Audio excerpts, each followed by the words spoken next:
Bismillahirrahmanirrahim. Assalamualaikum warahmatullahi wabarakatuh. Izinkan saya menyampaikan permohonan maaf karena Bapak Ibu sekalian sempat menunggu akibat saya datang terlambat. Saya harus menyampaikan permohonan maaf. Semoga pintu maaf itu dibukakan oleh Bapak Ibu sekalian. Inilah konsekuensinya Sabtu dan Minggu, Pak Wagub. Kalau hari Senin sampai Jumat, jadwal kita yang ngatur, Bapak Ibu. Kalau sudah Sabtu dan Minggu, yang mengatur warga, Bapak Ibu. Dan kita seringkali harus taat pada warga. Saya dari kegiatan jam 4 pagi hari ini, Pak. Karena kalau Sabtu Minggu, biasanya mulainya dengan subuh berjamaah di berbagai tempat. Nah, karena itulah saya mohon dimaafkan. Insya Allah, semangat kita untuk memajukan kebudayaan khususnya Melayu akan tetap kita pertahankan di Jakarta ini, insya Allah. Dari tadi kita menyaksikan deretan pantun. Saya menyiapkan sebuah pantun sedikit, boleh ya dibaca ini. Sepeda melaju ke gondang dia, Bang Edi mengayuh amat kencang. Budaya Melayu sungguh mulia, kita dorong maju dan berkembang.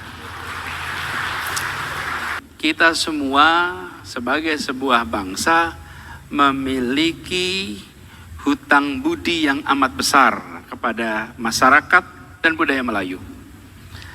Menjadi Indonesia adalah keputusan bersama. Diputuskan di Jakarta, lokasinya di Jalan Keramat Raya. Kita memutuskan untuk menjadi satu bangsa.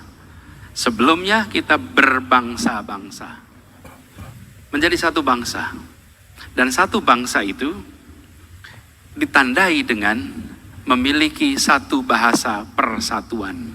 Bahasa itu kita sebut sebagai bahasa Indonesia, yang akarnya dan sumbernya adalah dari bahasa Melayu. Kontribusi luar biasa bagi kita semua. Jangan pernah anggap sepele kekuatan bahasa itu.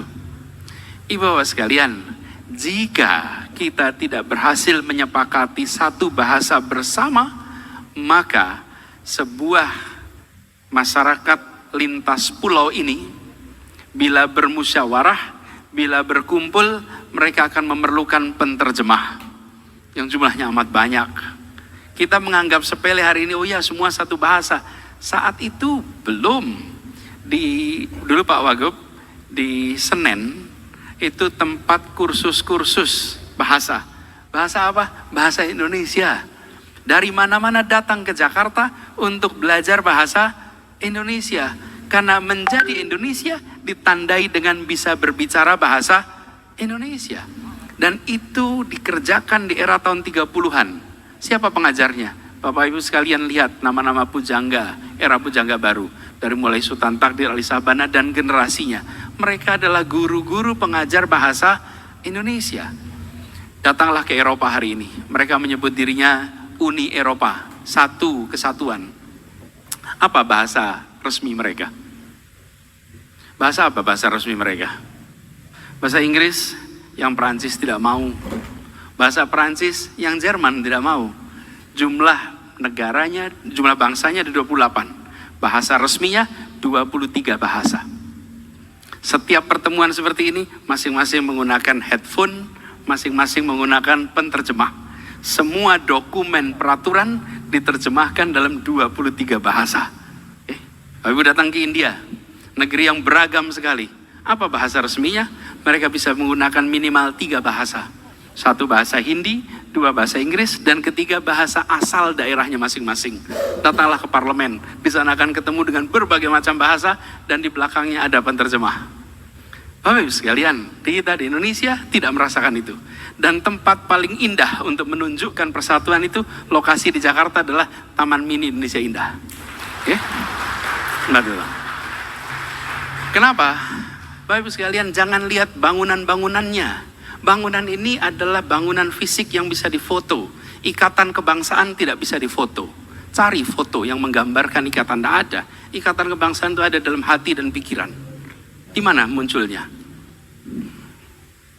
Saya termasuk yang mengamati Pak Dirut atas fenomena di Taman Mini.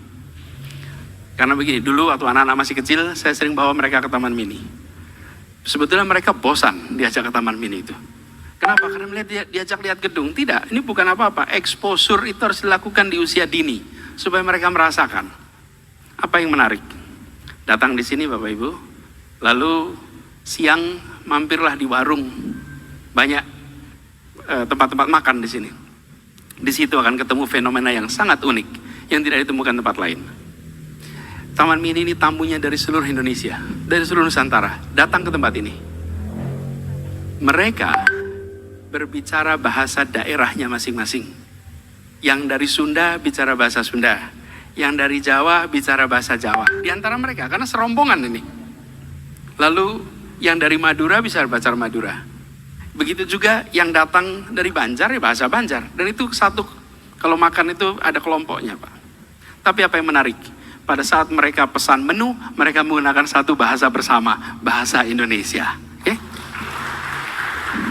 Pada saat mereka berinteraksi, mereka menggunakan bahasa Indonesia. Tapi dengan orang sekampungnya, mereka menggunakan bahasa daerah. Fenomena itu cari tempat lain tidak ada. Adanya di Taman Mini Indonesia Indah. Karena orang datang dari mana-mana dengan bahasanya, dan di sini terasa persatuannya. Dari mana simpul pengikat itu? Simpul pengikatnya datang dari tanah Melayu. Itulah kontribusi luar biasa dari masyarakat Melayu. Jadi ketika kita berbicara tentang budaya Melayu, kita berbicara tentang lagu-lagu Melayu, tari-tari Melayu, ini bukan sekedar asal Melayunya, tapi ini adalah simpul pengikat kebangsaan. Dan perhatikan lagu-lagu Melayu, memiliki kekuatan syair yang luar biasa. Kita menyaksikan tadi master of ceremony-nya, pembawa acara kita, penuh dengan aliran kalimat yang tidak pernah berhenti, dan ada keindahan dalam setiap kalimat. Di situ ada sesuatu yang kita merasakan sebagai tontonan, tapi di dalamnya ada tuntunan.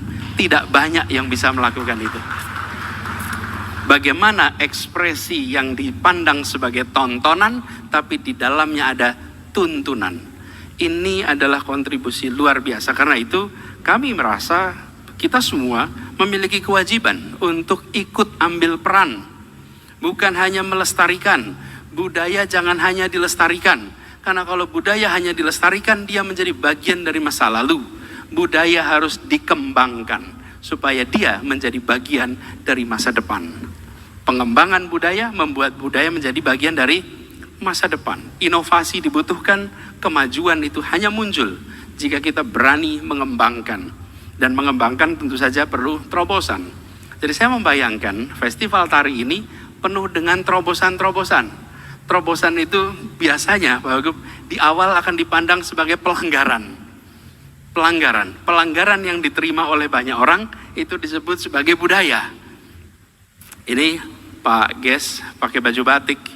Pak Kepala Dinas Pariwisata kita ini pakai baju batik. Hari ini kita menyebut Pak Darul pakai baju batik. Baju batik ini kita sebut sekarang adalah baju tradisional Indonesia.